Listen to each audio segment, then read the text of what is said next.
प्रदेश में आदिवासी महिलाओं पर हो रहे अत्याचार, आदिवासियों का शोषण, अन्याय के विरोध में सर्व आदिवासी समाज लालबर्रा के द्वारा 9 अगस्त को विश्व आदिवासी दिवस के अवसर पर जन आक्रोश रैली निकालकर केंद्र व प्रदेश सरकार के प्रति आक्रोश व्यक्त किया गया। साथ ही जगह जगह नुक्कड़ सभा आयोजित कर सरकार के प्रति नाराजगी व्यक्त करते हुए देश की राष्ट्रपति द्रौपदी मुर्मू, मणिपुर राज्य की राज्यपाल जो आदिवासी समाज की बेटी है, परंतु उनके द्वारा भी देश के विभिन्न राज्यों में आदिवासियों पर हो रहे अत्याचार, शोषण को रोकने के लिए कोई कार्रवाई नहीं की जा रही, जिस पर आदिवासियों ने आक्रोश व्यक्त करते हुए राष्ट्रपति व मणिपुर के राज्यपाल से इस्तीफा दिए जाने की मांग की और कहा कि जब आदिवासियों पर हो रहे अत्याचार को रोक नहीं पा रहे तो इतने बड़े पदों पर रहने का उन्हें कोई अधिकार ही नहीं है। नगर मुख्यालय के जनपद पंचायत के सामने स्थित बिरसा मुंडा आदिवासी सामुदायिक भवन में प्रतिवर्ष मध्य प्रदेश सर्व आदिवासी समाज संगठन के द्वारा 9 अगस्त को विश्व आदिवासी दिवस धूमधाम से मनाया जाता था, परंतु मणिपुर, राजस्थान, मध्य प्रदेश के सीधी, मैहर सहित अन्य स्थानों में आदिवासियों पर हो रहे अत्याचार व शोषण को देखते हुए इस वर्ष जन आक्रोश रैली के रूप में विश्व आदिवासी दिवस मनाया गया।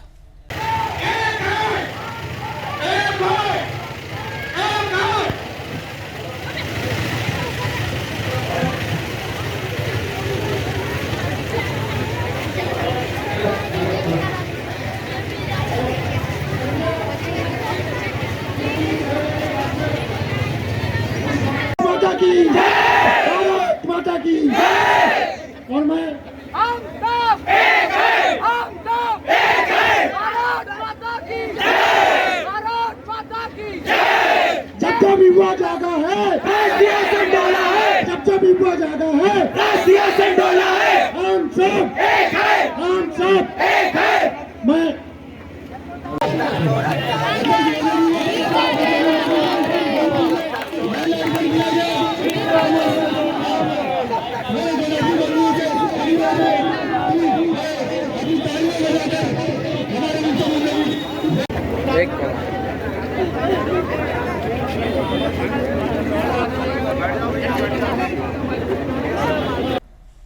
तो वहीं वाराणसी नगर में स्थित राजा शंकर शाह कुंवर रघुनाथ शाह आदिवासी सामुदायिक भवन में 9 अगस्त को संयुक्त आदिवासी समाज संगठन के तत्वाधान में विश्व आदिवासी दिवस कार्यक्रम का आयोजन किया गया, जिसमें भगवान बड़ा देव स्थल पर विधि विधान से पूजा अर्चन करने के उपरांत सप्तरंगी ध्वज पूजन, ध्वजारोहण, ध्वज वंदन कर आक्रोश रैली निकालकर मंच कार्यक्रम का प्रारंभ किया गया, जिसमें सर्वप्रथम महाराजा शंकर शाह कुंवर रघुनाथ शाह, वीरांगना रानी दुर्गावती, डॉक्टर भीमराव अंबेडकर, महात्मा ज्योतिबा फुले सहित भगवान बिरसा मुंडा सहित अन्य महापुरुषों के माल्यार्पण कर दीप प्रज्वलित कर उनके छायाचित्र के समक्ष माल्यार्पण किया गया।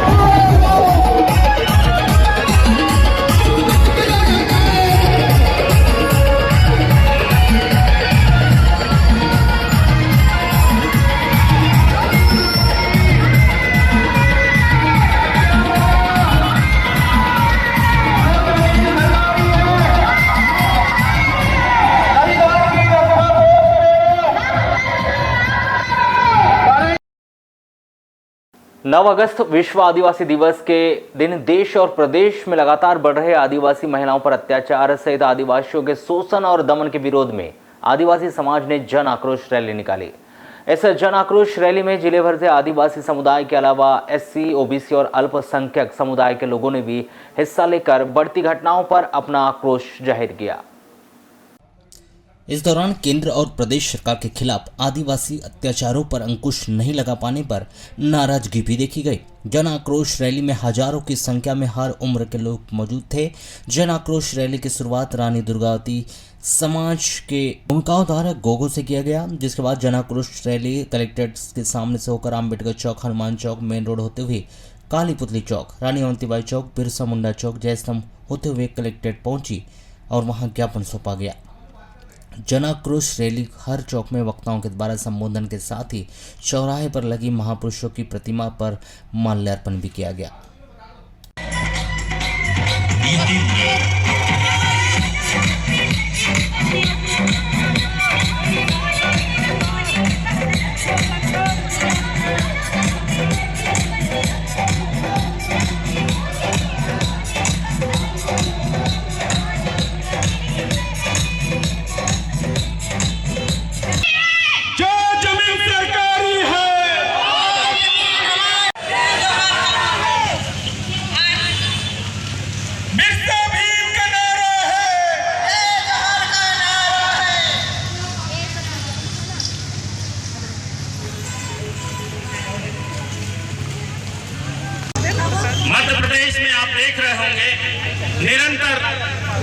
20 सालों से जो सरकार है वो आज की स्थिति आप सभी अवगत है। सोशल मीडिया के माध्यम से, मीडिया के माध्यम से जो निरंतर आदिवासियों पे अत्याचार, शोषण, बलात्कार की जो घटनाएं हो रही हैं, क्यों ना वो सीधी की घटना हो, क्यों ना वो नीमच की घटना हो, क्यों ना वो सिवनी की घटना हो, ऐसे निरंतर जो घटनाएं आपने देखा होगा। नेमावर की घटना, सीधी की घटना तो इतनी शर्मनाक है, मानवता को शर्मसार करने वाली घटना है। जो एक मानव के ऊपर पेशाब कर रहा है, इससे बड़ा दुर्भाग्य का विषय इस मध्य प्रदेश का नहीं हो सकता। सरकारें आती है जाती हैं, परंतु सरकारों का ध्यान आदिवासियों पे नहीं है, मुस्लिमों पे नहीं है, क्रिश्चियन जो है उनके लिए नहीं है। ये सरकारें जो है युद्धपतियों के लिए बनी हुई है। इनका जो आज हम देख रहे हैं शोषण, अत्याचार निरंतर हो रहे हैं, इस पे प्रतिबंध कैसे लगाए। आज हम निरंतर 14-15 सालों से हम हर्षोल्लास के साथ में विश्व आदिवासी दिवस मनाया करते थे, परंतु आज जो वस्तु स्थिति निर्मित हुई तो एक जन आक्रोश रैली के रूप में हम लोगों ने बालाघाट जिले के अंदर सरकार को जगाने का काम किया और ये हम निरंतर करते रहे हैं। परंतु जो स्थितियां निर्मित हो रही हैं, सरकार क्यों नहीं जाग रही है, क्यों ना केंद्र सरकार हो, क्यों ना राज्य सरकार हो। आज देख रहे हो कि समय है साथियों, आज हम नाचते गाते और आज हम विश्व आदिवासी दिवस मनाते, लेकिन केंद्र की सरकार और मणिपुर की सरकार कितना बेवकूफ है, कितना निर्दय है, कितना हत्यारा है। साथियों, हम आप लोगों को यह अवगत कराना चाह रहे हैं कि आज हम आक्रोश यात्रा, आक्रोश रैली निकालने जा रहे हैं और इसमें भी सांप्रदायिक दंगे होने की संभावना है। मैं जितने भी मूल निवासी हैं, आज एकजुट होकर आप लोग तमाम संगठन के लोग नियम के साथ में रह के आज लड़ाई करेंगे। आने वाला समय लड़ाई का है। मैं आप लोगों को सावधान करना, तमाम संगठन के लोगों को धन्यवाद के साथ में आप लोगों को सचेत करना चाहती हूँ कि ऐसे कोई भी दंगे न करें, कल तो हमारे ऊपर मुसीबत साबित हो। तमाम संगठन के लोग शांतिपूर्ण ढंग से आक्रोश रैली निकालने जा रहे हैं और जो भी दंगे होंगे, सांप्रदायिक दंगे होंगे, उनके जिम्मेदार स्वयं सरकार रहेगी, केंद्र की सरकार और मध्य प्रदेश सरकार। इन्हीं विचारों के साथ जिले सहित क्षेत्र में अज्ञात चोरों की धमक लगातार बढ़ती जा रही है, जिसके कारण प्रत्येक व्यक्ति भय के वातावरण में अपना जीवन यापन कर रहा है। इसी कड़ी में खैलांजी थाना के अंतर्गत ग्राम भोरगढ़ में 8 अगस्त की दरमियानी रात अज्ञात चोरों के द्वारा चोरी का असफल प्रयास महेश बिरनवार के मकान में किया गया। प्राप्त जानकारी के अनुसार भोरगढ़ वार्ड नंबर 5 निवासी 47 वर्षीय महेश पिता सुमनलाल बिरनवार ने अपनी कार विटर ब्रेजा को घर के सामने ही आंगन में खड़ा कर दिया था और घर के सभी परिवार के लोगों ने रात्रि में एक साथ भोजन कर देर रात करीब 11 बजे सो गए। जिसके बाद अज्ञात चोरों ने देखा कि महेश बिरनवार के मकान के घर के सामने ब्रेजा कार खड़ी हुई है, जिसके चक्के चोरी करने की नीयत से उनके द्वारा महेश बिरनवार के आवास परिसर में घुसकर व्हील कैप जो टायरों में लगाई जाती है उसे निकाल लिया गया। इस दौरान उनके मकान के सामने निवासी गौरीशंकर चौरागड़े के द्वारा देखा गया कि अज्ञात लोग महेश बिरनवार की कार के पास कुछ कर रहे हैं और मकान का दरवाजा लगा हुआ है। ऐसे में गौरीशंकर चौरागड़े ने तत्काल ही महेश बिरनवार को मोबाइल पर फोन कर घटना की जानकारी दी। इस दौरान अज्ञात चोरों को घर के लोगों की आहट मिलने पर वहां ब्रेजा कार के व्हील कैप 4 नग और वाटर कैन को चोरी कर फरार हो गए, जिसकी कुल कीमत करीब 3000 रुपये बताई गई। तत्पश्चात वहाँ चोर किस ओर भागे देखने के लिए रोड पर जाकर गौरीशंकर चौरागड़े के साथ खड़े हुए तो तभी पुलिस की गश्त कर रही गाड़ी आई, जिसे महेश बिरनवार के द्वारा घटना की जानकारी दी गई। वहीं उनके द्वारा थाने में जाकर लिखित शिकायत भी दर्ज करवाई गई। यहां पूरी घटना सीसीटीवी कैमरे में कैद हो गई, जिसे स्पष्ट देखा जा सकता है कि एक अज्ञात व्यक्ति ने कार के टायर में लगी व्हील कैप निकालकर आहट मिलने पर पानी की कैन लेकर अपने साथी के साथ कार में बैठकर फरार हो गया।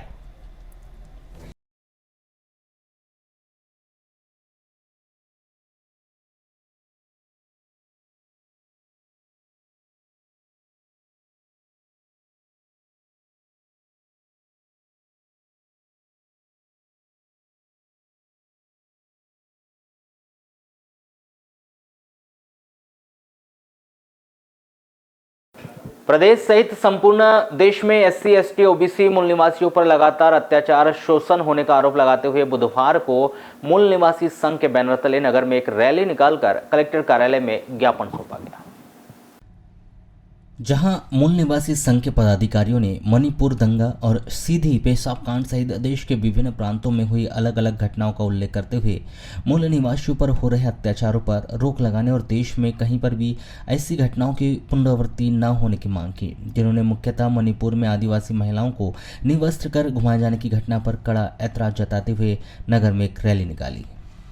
यहां रैली नगर के विभिन्न मार्गों का भ्रमण करते हुए सीधे कलेक्टर कार्यालय पहुंची, जहां मूल निवासी संघ के बैनर तले अपनी विभिन्न मांगों को लेकर ज्ञापन सौंपा गया। जी, ये जो है हमारे राजस्थान में मणिपुर जो स्थान है, वहाँ पर बहुत ही शर्मनाक और बहुत ही दर्दनाक घटना हुई है।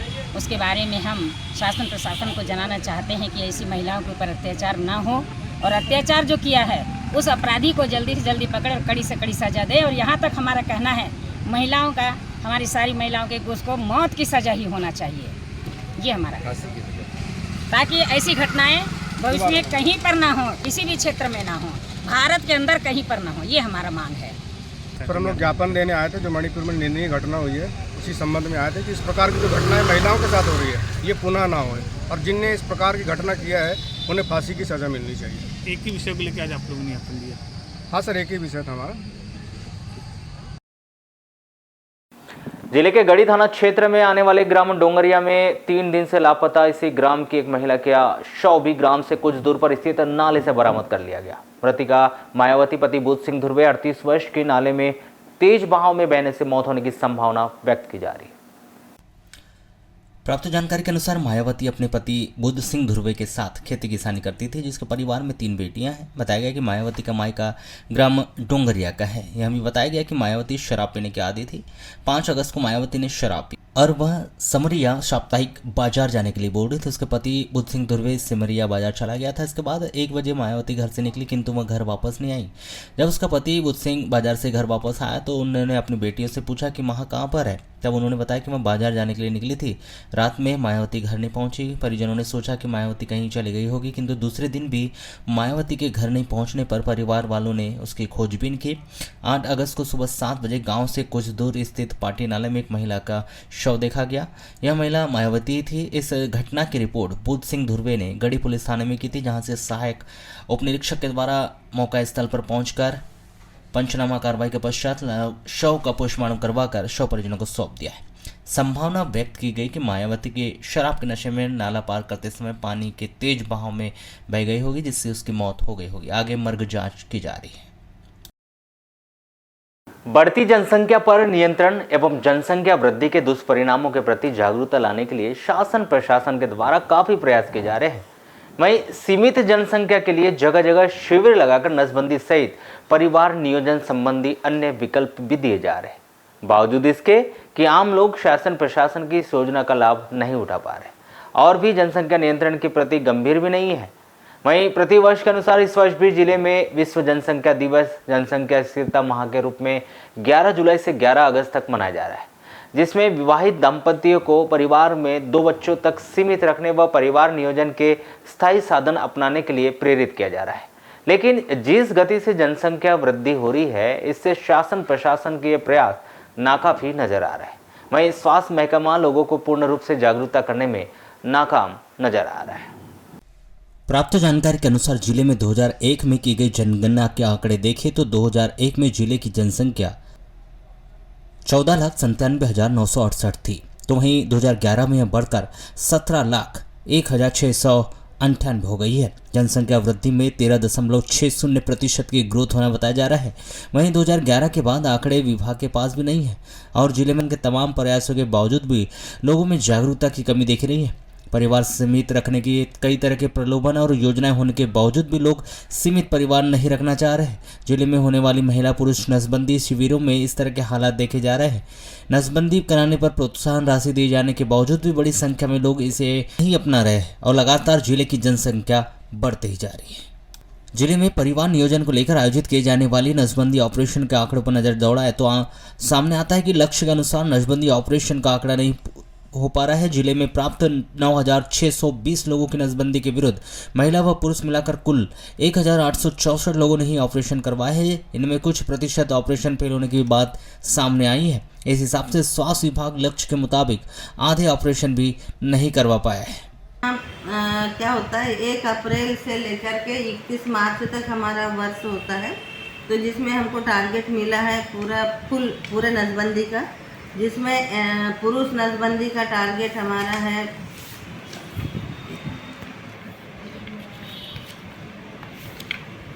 पुरुष नसबंदी का टारगेट हमारा 436 केसों का टारगेट है पुरुष नसबंदी का। और महिला नसबंदी का टोटल टारगेट है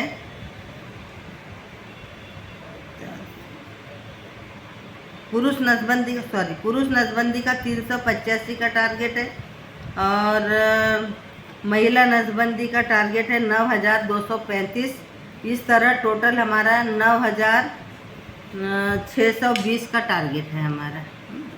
अभी तक कितने हो पाए, जैसे 31 जुलाई की अगर हम बात करें? 31 जुलाई तक हमारे यहाँ टोटल पूरे ब्लॉकों का सभी आंकड़े पूरे ब्लॉक के मिला के अभी तक हमारे 164 पुरुष नसबंदी हुए हैं और महिला नसबंदी जिसमें लेप्रोस्कोपिक पद्धति से जो होती है तो वो 1203 केस हैं और 497 जो सीजर के बाद तुरंत ऑपरेशन होता है नसबंदी, तो वो 497 है। ऐसे टोटल हमारे 1864 केस हैं। क्या लगता है कि जैसे मार्च तक हो पाएंगे, क्योंकि अभी तो कहीं शिविर ऐसा कुछ समझ में आ नहीं रहे, क्या दिक्कतें आ रही हैं? अभी शिविर क्यों नहीं लग पा रहे हैं? क्या बात ये है कि अभी हमारे यहाँ शिविर इसलिए नहीं लग रहे हैं कि जैसे ज़्यादातर कृषक लोग हैं और कृषक लोग गाँव के ही ज़्यादा मतलब ब्लॉक वाइज कैंप लगते हैं, तो उसमें अभी परहा का जो सीज़न चल रहा है उस वजह से अभी कैंप नहीं लग पा रहे हैं। बट अभी क्या है कि जैसे 15 अगस्त तक के सारे परहा ख़त्म हो जाते हैं और उसके बाद ही हमारे कैंप अच्छे से स्टार्ट होते हैं, जिसमें अभी अगस्त मिशन भुगतान भारत यात्रा कार्यक्रम व सत्याग्रह के माध्यम से बालाघाट जिले के ठगी पीड़ितों का भुगतान अनियमित जमा योजना पाबंदी अधिनियम 2019 बर्ड्स एक्ट और राज्य के वित्तीय संस्थानों में निवेशकों के हित में संरक्षण अधिनियम PID 2016 एक्ट के तहत जिले में सक्षम अधिकारी की नियुक्ति पर काउंटर खुलवाकर जमाकर्ताओं से भुगतान दावा जमा कराने और 180 के दिन के अंदर भुगतान कराने की मांग को लेकर 9 अगस्त को ठगी पीड़ित जमाकर्ता परिवार जब तब संगठन ने कलेक्टर के नाम ज्ञापन सौंपकर अनियमित जमा योजना पाबंदी अधिनियम के तहत जल्द से जल्द निवेशकों का करोड़ों रुपया वापस दिलाए जाने की मांग की। सौंपे गए ज्ञापन में बताया गया कि जिले में जमा राशि पर अधिकतम भुगतान की योजना चलाकर जिले के 55,000 अभिकर्ताओं के माध्यम से जिले के 3.5 लाख निवेशकों के करोड़ों रुपए लेकर फरार होने वाली ठग कंपनी और क्रेडिट कोऑपरेटिव सोसाइटीज ने बारी बारी से योजना बनाकर लाखों नागरिकों को धोखाधड़ी से ठगा है। मोदी सरकार ने अनियमित जमा योजना पाबंदी कानून 2019 बनाकर ठग कंपनी एवं क्रेडिट कोऑपरेटिव सोसाइटी पर प्रतिबंध लगाने हेतु देश के प्रत्येक ठगी पीड़ित व्यक्ति के भुगतान की गारंटी प्रदान की, जिसका पालन आपके अधीनस्थ अधिकारी नहीं कर रहे हैं। हमारे जिले में भी सक्षम अधिकारी ने अपने कार्यालय पर पद पर पट्टी लगाई है, न कि कोई काउंटर पीड़ितों के आवेदन और भुगतान के लिए नहीं खोला गया, जो कानून व शासन आदेश का उल्लंघन है। मांग की जाती है कि ऐसी ठग कंपनियों के खिलाफ कार्रवाई करके उनकी चल संपत्ति को सीज कर फायदे की आस में अपनी गाड़ी कमाई जमा करने वाले निवेशकों को उनकी जमा राशि दिलवाए जाने की मांग की गई। आज विश्व आदिवासी दिवस के उपलक्ष्य में हमारे राष्ट्रीय संस्थापक संयोजक ठगी पीड़ित जमाकर्ता परिवार के मदन लाल आज़ाद जी के आदेशानुसार पूरे भारतवर्ष के हर जिलों में कलेक्टर महोदय को ज्ञापन प्रेषित किया जा रहा है कि बर्ड्स एक्ट कानून और PID एक्ट के तहत सभी निवेशकों के जिले में सभी कंपनी निवेशकों के जो फॉर्मेट जमा होने हैं उस संबंध में आज कलेक्टर महोदय को ज्ञापन दिया जा रहा है कि आप एक सक्षम अधिकारी की नियुक्ति करें और जितने भी कंपनी के निवेशक हैं उनके दस्तावेज यहाँ पर मैच्योरिटी हेतु जमा करें, क्योंकि बर्ड्स एक्ट का 2019 जो कानून संसद में मोदी जी ने पारित किया और हर मध्य प्रदेश स्टेट गवर्नमेंट ने उसको फॉलो किया है, तो कलेक्टर साहब के माध्यम से हम ये निवेदन करना चाह रहे हैं कि बर्ड्स एक्ट कानून के तहत 180 दिन में सभी कंपनियों के निवेशकों की मैच्योरिटी का प्रावधान है, जिसमें सभी के फार्म जमा करते हुए फास्ट ट्रैक कोर्ट का निर्माण करते हुए सभी निवेशकों की मैच्योरिटी होनी है।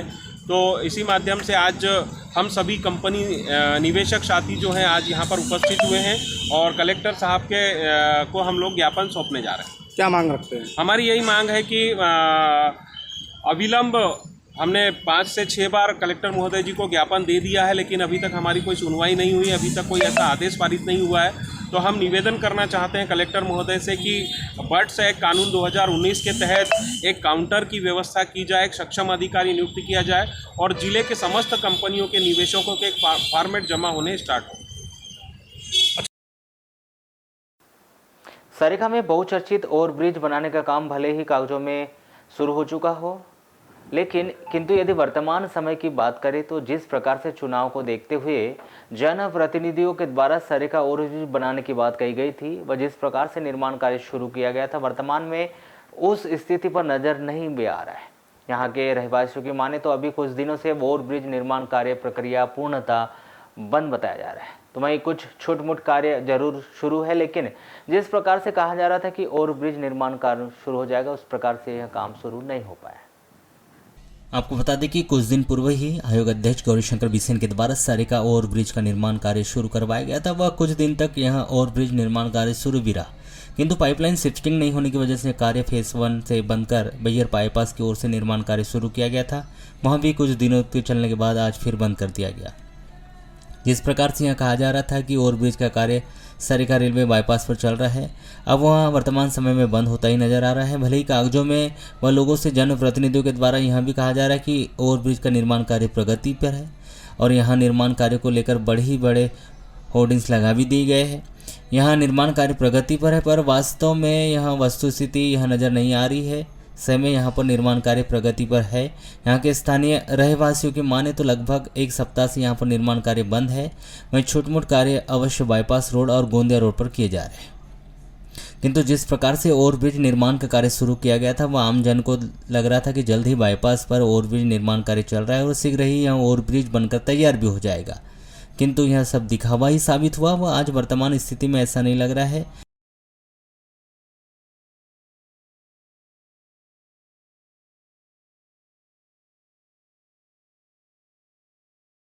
एक 19 वर्षीय लड़की को इंस्टाग्राम और व्हाट्सएप में अश्लील गालियां देने और अभद्र बातों का प्रयोग कर परेशान करने के मामले में महिला पुलिस थाने में प्रिंस पिता गोबरू पटले 24 वर्ष कन्नूटोला ग्राम सालेवडी थाना रामपायली निवासी के विरुद्ध अपराध दर्ज कर जांच शुरू कर दी गई। प्राप्त जानकारी के अनुसार हट्टा थाना क्षेत्र के निवासी अनुसूचित जनजाति की 19 वर्षीय लड़की बालाघाट में रहकर पढ़ाई कर रही है। 18 जुलाई की रात्रि 1 बजे प्रिंस पटले ने इस लड़की को इंस्टाग्राम और व्हाट्सएप में अश्लील गालियां देकर अभद्र बातों का प्रयोग कर परेशान कर रहा था।